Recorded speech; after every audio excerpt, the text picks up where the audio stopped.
দূরত্বেরও একটা রং আছে জানো, তা নীল রং নয়, সবুজ রং নয়, বরং বিষণ্ণ ধূসর, যেখানে আলো পৌঁছায় না ঠিক মতো। তোমার আমার মাঝে এখন শুধু মাপা যায় কিলোমিটার নয়, মাপা যায় না বলা কথা, অভিমানে জমে থাকা অনেক সন্ধ্যা। তুমি আছো এক প্রান্তে, আমি আরেক পারে।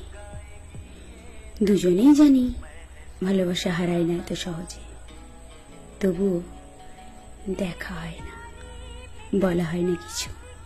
এই দূরত্বের রং তাই ফিকে হয়ে থাকে, কখনো চোখের জল, কখনো ঠোঁটে চাপা দীর্ঘশ্বাস হয়ে। তবুও একটাই আশা, এই ধূসর একদিন রাঙা হবে তোমার ফেরার আলোয়।